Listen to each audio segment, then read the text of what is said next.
అధ్యక్ష 16వ శాసనసభకి శాసనసభాపతిగా అందులో మా ఉత్తరాంధ్ర జిల్లాల నుంచి 5వ శాసనసభాపతిగా ఎన్నికైనందుకు తెలుగు ప్రజల తరపున ముఖ్యంగా ఉత్తరాంధ్ర ప్రజల తరపున తెలుగుదేశం పార్టీ తరపున హృదయపూర్వకంగా మీకు అభినందనలు తెలియజేస్తున్నాను.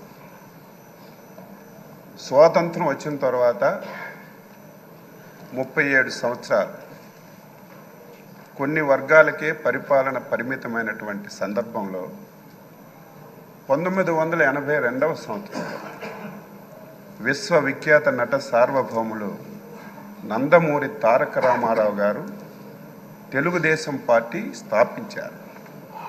స్థాపించిన రోజే ఈ పార్టీ బడుగు బలహీన వర్గాల పార్టీ, అందులో బలహీన వర్గాల పునాదులపైన పుట్టిన పార్టీ అని చెప్పి ప్రకటించడమే కాకుండా డే 1 నుంచి బలహీన వర్గాలకి ఆ అవకాశాన్ని ఇచ్చిన విషయం ఒక్కసారి గుర్తు చేస్తున్నాను.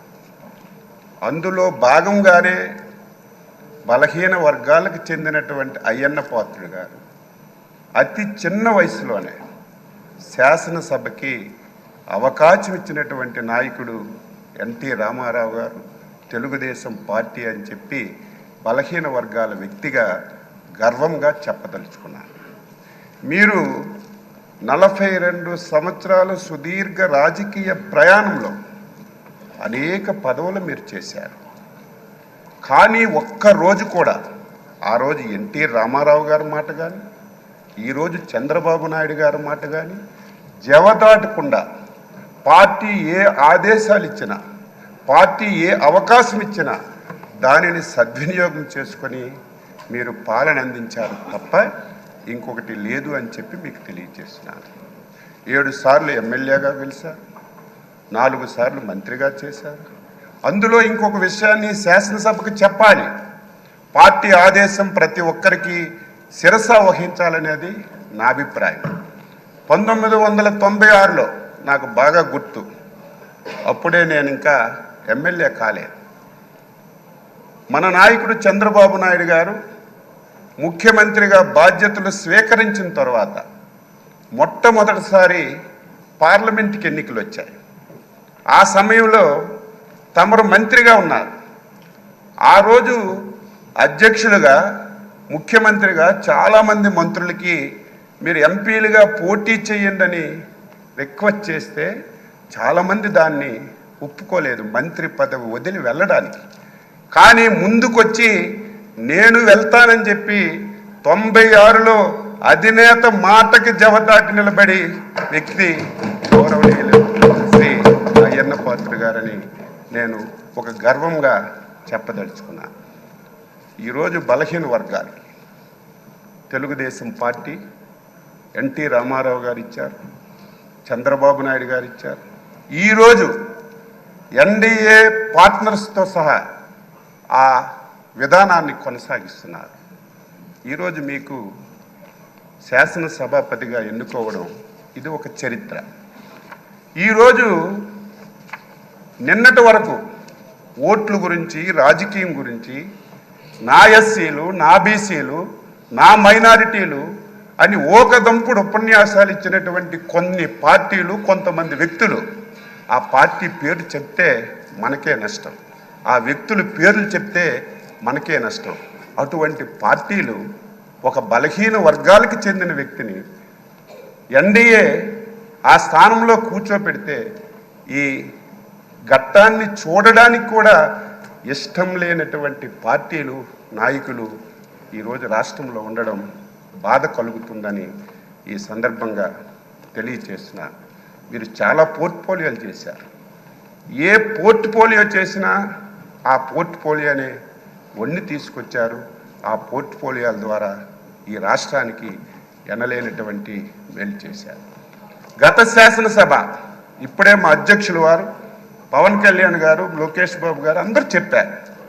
ఆంధ్రప్రదేశ్ చరిత్రలో 2019-24 శాసనసభ ఒక దుర్మార్గమైనటువంటి సభ. ఆ సభలో నేను కూడా సభ్యుడిగా ఉన్నాను.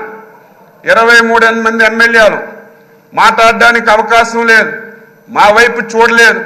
చూడకపోయినా మా స్థానాల్లో మేము గౌరవంగా కూర్చున్నా సరే మొత్తం మా దగ్గరికి వచ్చి తల్లిదండ్రుల్ని, కుటుంబాలని, పర్సనాలిటీని, వ్యక్తులని బండబూతులు తిట్టి ఈ సభలోకి ఎందుకు వచ్చాం? రాని వాళ్ళే అదృష్టవంతులని బాధపడినటువంటి రోజులు, చెవుట్లో కాటన్ పెట్టుకొని వినలేనటువంటి రోజులు గత శాసనసభలో మేము ప్రత్యక్షంగా చూసాం అధ్యక్ష. ఈరోజు తెలంగాణ ఉద్యమం అద్భుతంగా జరిగింది, కానీ ఎప్పుడు శాసనసభ్యుల మీద భౌతిక దాడులు ఎప్పుడూ జరగలేదు. కానీ గత శాసనసభలో ఒక దళిత శాసనసభ్యుడైనటువంటి ప్రస్తుత మా మంత్రి గారైనటువంటి బాల వీరాంజనేయ స్వామిని సభాపతి స్థానం దగ్గరికి వచ్చి ఆయన పైన భౌతికంగా దాడి చేస్తే ఎంత ఆవేదన చెందాం, ఎంత బాధ చెందాం. ఆంధ్రప్రదేశ్ ఈ రాష్ట్రానికి, దేశానికి ఒక రోల్ మోడల్. ఇటువంటి ఆంధ్రప్రదేశ్ శాసనసభలో ఇటువంటి సంఘటనలు జరగడం, అది మా కళ్ళతో మేము చూడడం చాలా బాధ, ఆవేదన కలిగింది.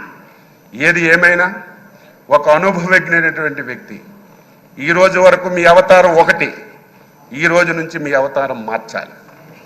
ఎందుకంటే రాజకీయాలు చేసేటప్పుడు పదునైన మాటలు మాట్లాడాలి. ప్రతి ఒక్కడు విమర్శించేటప్పుడు వారికి సమాధానం చెప్పాలి. కానీ ఈ రోజు నుంచి మీరు శాసనసభాపతి. నా కోరిక, నా ఆశయం బలహీన వర్గాల తరపున మీకు కోరుతున్నాను. ఈ సభ 2024-29 శాసనసభ మా బలహీన వర్గాలకు చెందినటువంటి చింతకాయల అయ్యన్న పాత్ర గారి నాయకత్వంలో ఒక దేశానికి ఒక రోల్ మోడల్గా ఈ సభ ఉండాలి. ఇది ప్రతి ఒక్కరూ చెప్పుకునే విధంగా మనందరం కూడా ప్రవర్తించాలి. దాదాపుగా 78 మంది, నాకు సరిగా ఇంక తెలియదు, మొదటిసారి శాసనసభ్యులుగా 88 మంది. కొంతమంది ఒకసారి 2 సార్లు అయ్యారు.